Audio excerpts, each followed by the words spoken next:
Hi friends, మీరు ఒంటరిగా ఉంటూ జీవిత భాగస్వామి కోసం ఆలోచిస్తున్నారా? అయితే ఈ వీడియో మీకోసమే.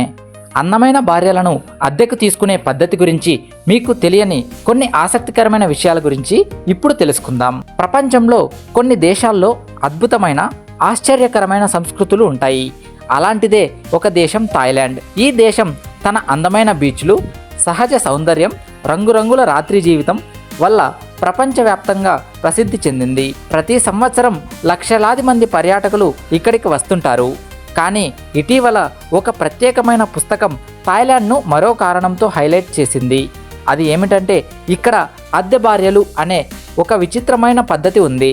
ఈ పద్ధతి ముఖ్యంగా థాయిలాండ్లోని పటాయా అనే నగరంలో ఎక్కువగా కనిపిస్తుంది.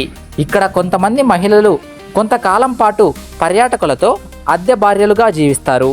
ఈ సంబంధం ఒక ఒప్పందంపై ఆధారపడి ఉంటుంది, కానీ ఇది నిజమైన వివాహం కాదు. ఈ సమయంలో ఆ మహిళలు భర్తలా పరిగణించే వ్యక్తితో ఉంటారు. వంట చేయడం, బయటకు వెళ్ళడం, అతనితో కలిసి జీవించడం వంటి పనులు చేస్తారు. కొన్నిసార్లు పర్యాటకులు ఈ మహిళలతో ప్రేమలో పడితే వారిని పెళ్లి చేసుకోవడానికి కూడా ముందుకు వస్తారు. ఈ వ్యవహారాన్ని అక్కడ వైఫ్ ఆన్ హైర్ లేదా బ్లాక్ ఫెర్ల్ అని పిలుస్తారు. అద్దె ధరలు మహిళ వయస్సు, అందం, చదువు, కాంట్రాక్ట్ వ్యవధి ఆధారంగా నిర్ణయిస్తారు. కొందరు కేవలం కొన్ని రోజులు ఉంటారు, మరికొందరు నెలల తరబడి కూడా ఈ ఒప్పందాన్ని కొనసాగిస్తారు. నివేదికల ప్రకారం అద్దె ధరలు $1,600 అంటే 1.3 లక్షల నుంచి $1,16,000 అంటే సుమారు 96 లక్షల వరకు ఉంటాయి. ఇది పూర్తిగా ప్రైవేట్ ఒప్పందం కాబట్టి ప్రస్తుతం థాయిలాండ్లో దీని మీద ప్రత్యేక చట్టం లేదు. పేద కుటుంబాల నుండి వచ్చిన మహిళలు తమ ఖర్చులు తీర్చుకోవడానికి, కుటుంబానికి సహాయం చేయడానికి ఈ మార్గాన్ని ఎంచుకుంటున్నారు. వీరిలో చాలామంది బార్లు, నైట్ క్లబ్లలో పనిచేస్తారు. అక్కడి నుంచి విదేశీ పర్యాటకులను కస్టమర్లుగా పొందుతారు. ఈ పద్ధతి జపాన్, కొరియాలో ఉన్న గర్ల్ ఫ్రెండ్ ఫర్ హైర్ సర్వీసుల ప్రభావంతో థాయిలాండ్లో వేగంగా విస్తరించింది. ఇప్పుడు థాయిలాండ్లో జీవనశైలి బాగా మారిపోయింది.